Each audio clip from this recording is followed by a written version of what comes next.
नमस्कार, मैं मनीष आपके बीच भारत की संवैधानिक जो कार्यशैली है उसको लेकर के मैं आया हूँ और यह कहने आया हूँ कि आखिर कौन सी परिस्थितियाँ है जो भारत के संविधान को भारत के लोगों के ऊपर लागू करने में असक्षम हो जाती है। ऐसी कौन सी परिस्थितियाँ हैं जो भारत में ही भारत के लोगों के लिए संविधान को उचित न ठहराने वाली व्यवस्थाएं लागू करने के लिए मजबूर हैं। या कहा जाए कि भारत की आज़ादी की जो परिपाटी है या आज़ादी का जो समीकरण है या आज़ादी की जो बातें लगातार कही जाती है उसमें कोई खोट है। अगर खोट नहीं है तो आप यह बताइए कि भारत के अंदर वैशाली लोकतांत्रिक भूमि है जहाँ से एक ऐसे लड़के का मैं चर्चा करने जा रहा हूँ जो मैं कई बार पीछे भी कहा हूँ, चित्तरंजन पटेल, जिसकी पूरी दुनिया जला दी गई, पूरा आर्थिक मानसिक हर तरीके से क्षति पहुँचा दिया गया। उसके बावजूद उसके लिए कोई भी कदम उठाने में सरकार, सिस्टम, प्रशासन के अधिकारी पदाधिकारी सबने आंखें बंद कर ली। खुले तौर पे ओपी जो थाना पड़ता है पटेली वेल्सर, उसके थाना प्रभारी ने कई पत्रकारों को बीच में कहा कि इसमें विधायक की इन्वॉल्वमेंट थी। एफआईआर करने में जो देरी हुई, आप जान लीजिए कि 6 जनवरी को घटना हुई थी, जो मैं तस्वीरें आपको लगातार दिखा रहा हूँ। वही स्थान है, चित्तरंजन पटेल खुद उसमें आपको दिख रहे होंगे। उस लड़के ने बहुत मुश्किल से, बहुत मुसीबतों के साथ 7-8 साल 10 सालों में यह खड़ा किया। टुकड़े टुकड़े में जोड़ करके उसने अपने परिवार के, अपनी छोटी बहन के शादी वगैरह के लिए पिताजी उनके नहीं हैं, लेकिन माता के द्वारा थोड़ी थोड़ी जो रकम जमा की गई, उस रकम के साथ एक पोल्ट्री फार्म खोला गया, जिसके लेकर धीरे धीरे अपनी परिस्थितियों पे, पढ़ाई लिखाई से लेकर के हर चीज़ को संरक्षित करते हुए आगे बढ़ रहे थे। आज वो नगवा म्यूजियम के रूप में एक और संचालित करते हैं संस्थान, जिसको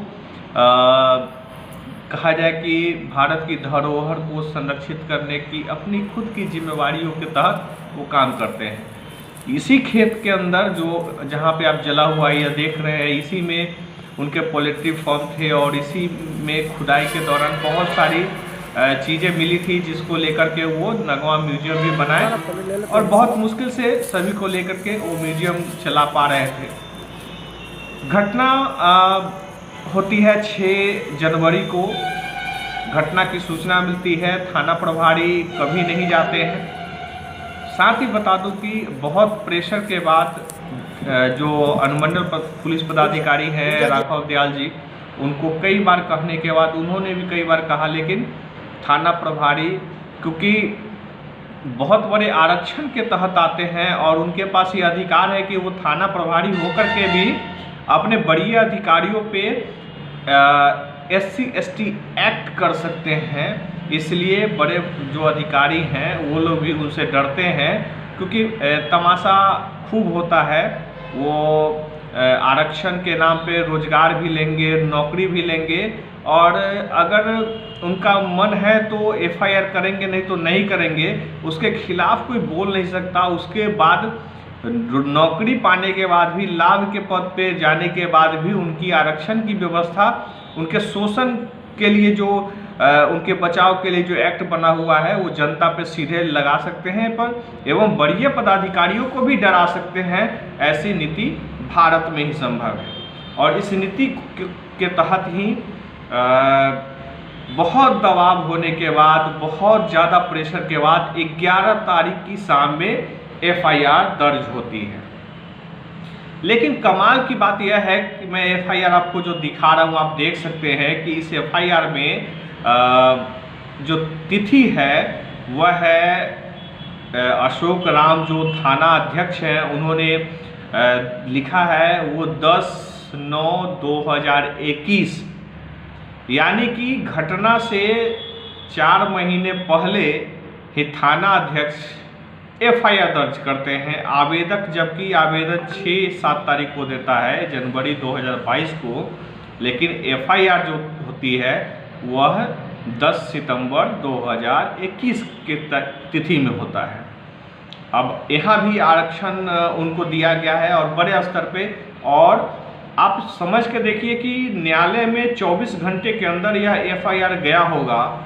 और क्या न्यायालय की व्यवस्था क्या है जो न्यायालय ने भी इस एफआईआर पे थाना प्रभारी को शोकॉज नहीं किया, थाना प्रभारी को निलंबित नहीं किया।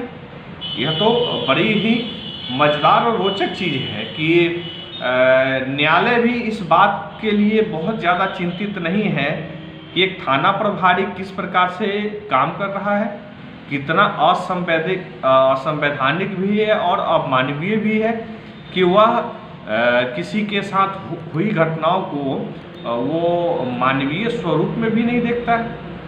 अब चलिए मैं दूसरी घटना को लेकर के आपसे बात करता हूँ कि यह जो आपको मैं प्राथमिकी दिखा रहा हूँ, एफआईआर जो आप देख रहे हैं, यह प्रखंड कार्यालय सरैया के द्वारा जो प्रखंड विकास यानी बीडीओ जो हैं शत्रुंजय कुमार सिंह, उन्होंने एक लड़के पे थाना के अंदर एफआईआर किया कि उसने सरकार के काम में बाधा डाला, यानी कि सरकारी काम में बाधा डाला, उसको लेकर के एफआईआर करने की बात की गई। मज़ेदार चीज़ यह है कि 4 जनवरी 2022 को पत्रांक 9 के आलोक में यह वीडियो के द्वारा दिया जाता है। वीडियो ने अपना पूरा घर का नाम, पता उता सब इस प्राथमिकी में दिया है और वहाँ के जो थाना प्रभारी हैं उन्होंने इस केस को दर्ज किया है केस नंबर 12/2021 के नाम से। घटना होती है 4/1/2022 को और केस नंबर है 12/2021। तिथि जो जिस दिन यह केस लॉन्च होता है वो 6/1/2022 को होता है, लेकिन केस नंबर जो दिया गया है वो 12/2021 है।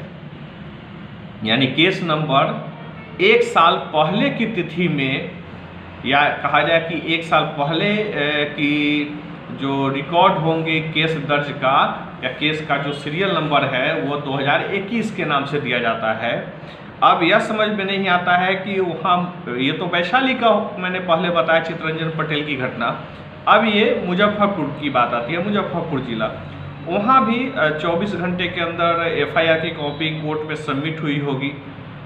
क्या वहाँ के भी एफआईआर में जो यह बड़ी त्रुटि है, यह जो पूर्ण आरक्षणवादी नीति के तहत थाना प्रभारी को जो ऑबलाइज किया गया है, संरक्षित किया जा रहा है, संरक्षित पोषित किया जा रहा है, ये किस आधार पे है, यह बहुत बड़ी अपने आप में विडंबना है कि ऐसे लोग हैं जो एफआईआर भी सही तरीके से नहीं लिख सकते, आवेदन भी सही तरीके से नहीं लिख सकते, उनको भी बड़ी जिम्मेवारी और थाना अध्यक्ष जैसे पद पे बैठा दिया जाता है, इसलिए कि वो आरक्षण के दायरे में आते हैं और आरक्षण में है तो वो कुछ भी कर दे। सुधारना जनता को है, जनता भटकते रहे, मरते रहे, कूदते रहे, उससे कोई फर्क नहीं पड़ता है। यह तो बात हो गई अब तक लोगों की। अब मैं अपनी बात थोड़ी सी कर लेता हूँ। 4 जनवरी 2022 की रात्रि लगभग 10:15 बजे मेरे ऊपर एक रॉड फेंका जाता है और उस रॉड को फेंकने के बाद वहाँ पे मैं रुकता हूँ, बहुत मुश्किल से गाड़ी संभाल के निकालता हूँ। एक्सीडेंट मेजर होने से बचता हूँ क्योंकि मैं हेलमेट पहनता हूँ, मैं सुरक्षित गाड़ी चलाता हूँ, तो इतना बैलेंस मैं कर पाता हूँ कि मैं सुरक्षित रह सकूँ और उसके तहत मैं बचा और वहाँ से निकला।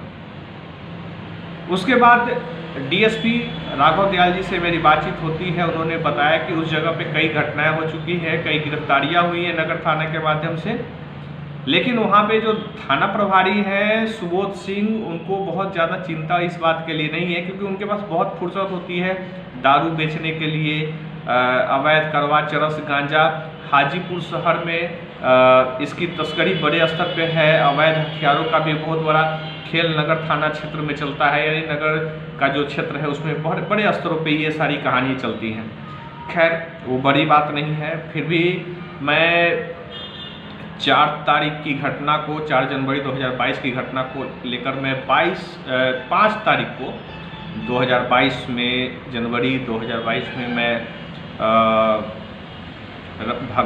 भारत के महामहिम राष्ट्रपति, प्रधानमंत्री, गृह मंत्री,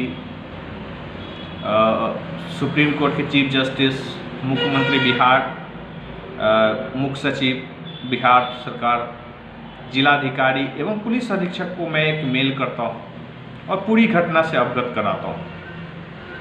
आज 18 तारीख हो गया और इस 18 तारीख तक में, यानी कि लगभग 15 दिन का समय, 14 दिन का समय हो चुका है। और इस 14 दिनों में अब तक शुरू में ही मुख्यमंत्री के यहाँ से मेल फॉरवर्डिंग का खेल शुरू हुआ था। उसके बाद मुख्य सचिव जो होते हैं, चीफ सेक्रेटरी के यहाँ से भी ट्रांसफ़र का खेल हुआ, लेकिन उसके बाद कोई परिस्थितियाँ नहीं बदली। कोई भी यह नहीं उचित समझता है कि इस पे कोई कार्रवाई हो, जांच हो, वगैरह वगैरह। यानी कि जब भारत का प्रधानमंत्री जो डिजिटल इंडिया की बात करता है, मेकिंग इंडिया की बात करता हो, भारत के राष्ट्रपति जो 4था साल अपना कार्यकाल का पूरा कर चुके हैं और 5वें साल में हैं, वो राष्ट्रपति भी अगर अपनी देश की जनता के ईमेल का जवाब नहीं दे पाते हैं, जिनके पास कोई काम नहीं है इस बात को लेकर के कि आम जनता सुरक्षित रहे, संविधान सुरक्षित रहे, उसको लेकर के उनकी जिम्मेवारी बनती है, उनके नाम से संविधान संचालित होता है, और वैसे राष्ट्रपति के पास इतना फुर्सत नहीं है कि देश की जनता का कोई मेल आया और उसके संबंध में वो जवाब दे। मैं पत्रकारिता करता हूँ, ठीक है, लेकिन मैं इस देश का नागरिक हूँ और मेरी जो आकांक्षाएं हैं उस राष्ट्रपति से, प्रधानमंत्री से, वह पूरी क्यों नहीं हो रही। बिहार के मुख्यमंत्री का अब तक कोई जवाब नहीं है। जिलाधिकारी, पुलिस अधीक्षक छोड़ ही दीजिए, क्योंकि इनको बालू, दारू और गोली मरवाने से ज़्यादा फुर्सत ही नहीं है।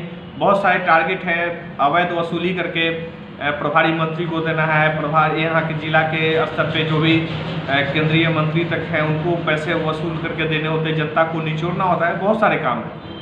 लेकिन मुख्यमंत्री और चीफ जस्टिस का क्या है?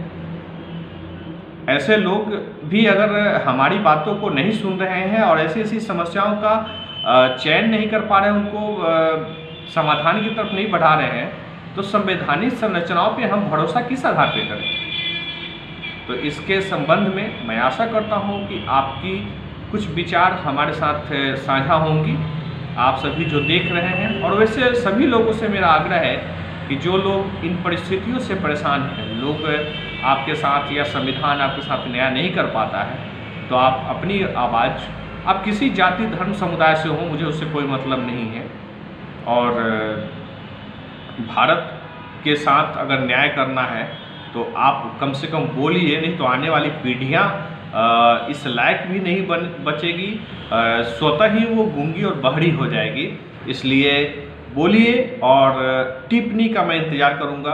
और आपको वीडियो अच्छे लगे तो अपने उन सभी लोगों तक जरूर भेजिए जो संविधान से और संवैधानिक संरचनाओं से लगातार मात खा रहे हैं। उन्हें उनके विकास में, उनके डेवलपमेंट में, उनके सोच में अगर संविधान बाधक है तो मैं उनकी आवाज़ बनकर उनकी बातों को सभी को बीच में रखने का स्वतंत्र रूप से पालन भी करूंगा और निर्वहन भी करूंगा। शुक्रिया आप सभी का, बहुत बहुत धन्यवाद।